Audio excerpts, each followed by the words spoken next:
Hola parceros de YouTube. El día de hoy les traigo un video acerca del conjunto de hechos que terminaron en la disolución de una de las superpotencias más grandes que ha visto la humanidad en tiempos más recientes, y que no podía ser otra aparte de la Unión Soviética. Cabe destacar que solo mencionaré acontecimientos que son más de índole política que de cualquier otra cosa, así que sin nada más que decir, empecemos.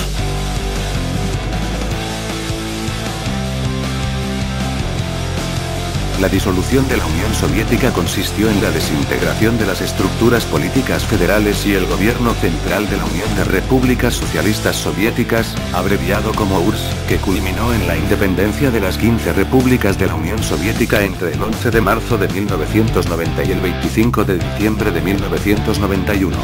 El Tratado de Belareza fue un acuerdo internacional firmado el 8 de diciembre de 1991, por los presidentes de las Repúblicas Socialistas Soviéticas de Rusia, Ucrania y de Bielorrusia, en la Reserva Natural de Belarevskaya-Kushcha.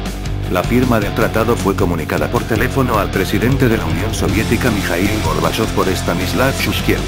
en donde estos acuerdos declaran la disolución oficial de la URSS, poniendo fin a la vigencia del Tratado de Creación de la URSS y el establecimiento de estados en las antiguas repúblicas de la Unión Soviética. Esta, que es la disolución del Estado socialista más grande del mundo, también marcó el fin de la Guerra Fría. Durante la última parte de los años 1980 se agudizaron ciertos problemas económicos en la URSS y en un lapso de tiempo alarmantemente corto, por lo que la economía de la Unión Soviética sufrió drásticos cambios. Tanto en la URSS como en la mayor parte de países independientes, se instauraron políticas de transición al capitalismo relativamente rápida. Y bajo esas políticas, todos los cuales experimentaron severas contracciones de sus economías. En donde este colapso posterior a la disolución de la URSS ha recibido varias interpretaciones. Es cierto que en algunos sectores relacionados con las tecnologías de la información y la comunicación, fuera de aplicaciones militares, estaban relativamente poco desarrolladas, afectando particularmente a las telecomunicaciones y al tratamiento de la información. Sin embargo, muchos países se tardarían prácticamente una década en recuperar los niveles previos existentes en los últimos años del régimen socialista que solía gobernarlos.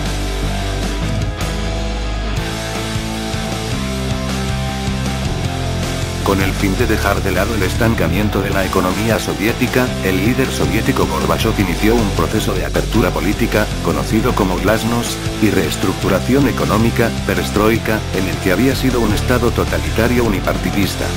Las revoluciones de 1989 llevaron a la caída de los estados socialistas aliados a la Unión Soviética, del llamado Bloque del Este, e incrementaron la presión sobre Gorbachev para implementar una mayor democracia y autonomía para las repúblicas constituyentes de la URSS. Bajo el liderazgo de Gorbachev, el Partido Comunista de la Unión Soviética introdujo elecciones directas, formó una nueva legislatura central y puso fin a la prohibición de partidos políticos. Las legislaturas de las repúblicas soviéticas empezaron a promulgar leyes que disminuyeron el control del gobierno central y ratificaron su soberanía. En 1989 Mikhail Gorbachev declaró que los países miembros del Pacto de Varsovia podrían resolver libremente su porvenir. El 15 de marzo de 1990, Gorbachev es elegido presidente de la URSS en el tercer Congreso de los Diputados del Pueblo de la Unión Soviética. Gorbachev propone así la firma de un nuevo tratado de la Unión para así salvar al país de la crisis que estaba atravesando en aquel entonces. A pesar de los resultados del referéndum de la Unión Soviética de 1991, Ucrania y Armenia, entre otras repúblicas, exigen su independencia mientras el resto apoya el nuevo tratado de la Unión.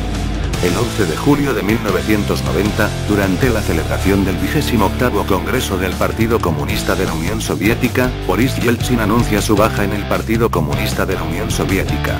En las elecciones presidenciales del mes de junio de 1991, Boris Yeltsin, presentándose como independiente, saldría elegido presidente de la República Socialista Federativa Soviética de Rusia.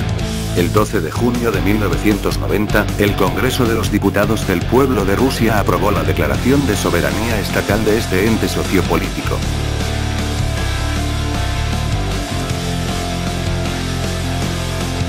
El 16 de julio de 1990, la Rada Suprema de la República Socialista Soviética de Ucrania aprobó la Declaración de Soberanía Estatal de Ucrania. Y en 1991 se reconoció la independencia de los tres países bálticos, que son Estonia, Letonia y Lituania.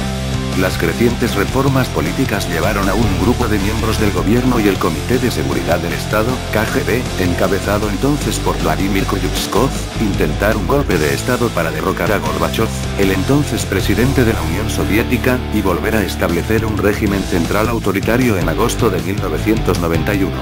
Si bien fue frustrado por las protestas populares recogidas por Boris Yeltsin, el entonces presidente de la República Socialista Federativa Soviética de Rusia. No obstante, el intento de golpe aumentó el temor de que todas las reformas terminaran siendo revertidas, pero eso no impidió el importante hecho de que la gran mayoría de repúblicas soviéticas comenzaran a declarar su independencia absoluta. El día 8 de diciembre de 1991, los presidentes de las repúblicas soviéticas de Rusia, Ucrania y Bielorrusia se reunieron en secreto, firmando así el que fuese el Tratado de Belareza, por el que se disolvía la Unión Soviética y se reemplazaba por una forma de unión voluntaria conocida como la Comunidad de Estados Independientes, si bien esta no fue muy influyente que digamos. Pero, siguiendo con el tema, cada vez más impotente frente a los eventos, Gorbachov renunció a su cargo y la Unión Soviética dejó de existir formalmente el 25 de diciembre de 1991, por lo que el Soviet Supremo reconocería al día siguiente la extinción de la Unión, disolviéndose y asumiendo Rusia los compromisos y la representación internacional del desaparecido Estado, siendo reconocida como el Estado sucesor de la Unión Soviética en el derecho internacional. Teniendo como ejemplo la actual selección de fútbol de Rusia, que se quedó con la Eurocopa que fue ganada por la Unión Soviética en el año de 1960.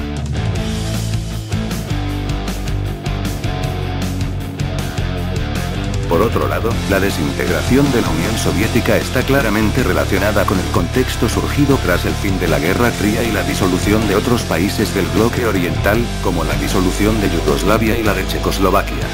Pero, a diferencia de lo que sucedió con Checoslovaquia, esta no fue una disolución totalmente pacífica y prueba de ello es la existencia todavía de conflictos latentes como los de Abjasia, Osetia del Sur, Nagorno-Karabaj, Transnistria, Chechenia o Crimea. Sin embargo, tampoco degeneró en una guerra abierta como fueron las guerras yugoslavas, que fueron el producto de múltiples procesos que implicaron la muerte de miles de personas. En 1991, la superpotencia del bloque socialista se derrumbó debido a las reformas inaplazables llevadas a cabo por Mikhail Gorbachov a la vista del colapso económico de la Unión Soviética, a las cuales se oponía la parte más conservadora del Partido Comunista, que era incapaz de recuperar al país de la crisis en la que estaba hundido. La disolución de la Unión Soviética es percibida como una de las pérdidas territoriales más repentinas y dramáticas que haya acaecido a algún estado en la historia. Y es que entre 1990 y 1992, el Kremlin perdió el control directo sobre un tercio del territorio soviético, la mayor parte había sido adquirida entre 1547 y 1945, que albergaba alrededor de la mitad de la población soviética al momento de la desintegración. La disolución de la Unión Soviética y la consecuente ruptura de lazos económicos tuvieron como consecuencia una inclemente crisis económica y una caída calamitosa de los niveles de vida en los años 1990, tanto en las antiguas repúblicas soviéticas como en todo el bloque del Este, siendo aún peor que todo lo vivido en la época conocida como la Gran Depresión, en donde sucedieron toda clase de tragedias como fruto de este desastre socioeconómico. Incluso antes de la crisis financiera rusa de 1998, el Producto Bruto Interno de Rusia era la mitad de lo que había sido a inicios de los años 1990. En una carta fechada el 13 de diciembre de 1992, el presidente de la Federación Rusa, Boris Yeltsin, informó al secretario general de las Naciones Unidas en aquel entonces, Javier Pérez de Cuellar, que la membresía de la URSS en el Consejo de Seguridad y todos los demás organismos de la ONU serían continuadas por la Federación Rusa, con el apoyo de los 11 miembros de la Comunidad de Estados Independientes. Si bien los otros 14 estados independientes creados a partir de las antiguas repúblicas soviéticas fueron también admitidos en la ONU,